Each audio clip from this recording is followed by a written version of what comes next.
Hello, bonjour. Aujourd'hui, je vais parler d'Emilie Nef.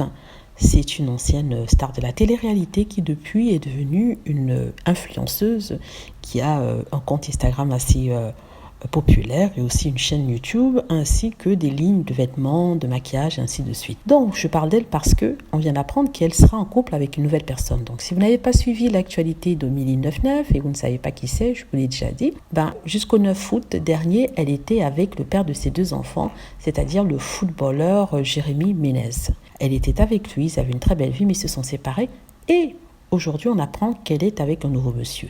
Comment le sait-on? Tout simplement parce qu'elle a posté une photo sur son compte Instagram et elle a mis une musique de Beyoncé qui s'appelle Drunk in Love. Drunk in Love, si vous ne savez pas en anglais, ça veut dire enivré par l'amour en français.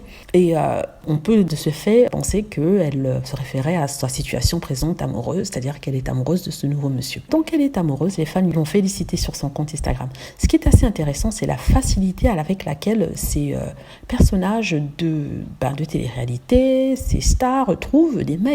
Autant que le commun du mortel, c'est-à-dire vous et moi, souffre pour trouver quelqu'un de bien, ou on met du temps pour trouver quelqu'un de bien, celles-ci claquent des doigts, elles ont déjà quelqu'un dans leurs bras. Peut-être que je généralise tout et que tout le monde n'est pas en train de se demander comment ils vont trouver la personne aimée, mais pour la plupart, c'est quand même le parcours du combattant, notamment si on doit passer par les sites internet et autres mots de rencontre, mais celles-ci n'ont pas de problème. Ce n'est pas la seule d'ailleurs, je ne la vise pas elle spécialement, mais les autres stars, starlettes, bimbo, elles n'ont pas de problème. Donc on me dira peut-être que c'est dû à leur beauté physique, ce qui est tout à fait possible, mais aussi peut-être elles ont la chance de trouver ces personnes parce que Dieu est avec elles et que peut-être que le monde a décidé de leur offrir ce cadeau-là. Donc on ne va pas être jalouse, on va juste la féliciter en lui disant de profiter bien de la vie. C'est une belle jeune femme qui est indépendante financièrement, qui a ses propres business et qui croque la vie à plein dents.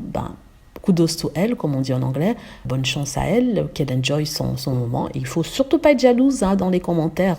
On lui souhaite tout le bien qu'il puisse y avoir. Voilà, j'espère que vous avez aimé la vidéo. N'hésitez pas à cliquer sur like si c'est le cas, à vous abonner pour plus de vidéos et à cliquer sur la petite cloche afin d'être averti lorsque je poste une nouvelle vidéo. Merci.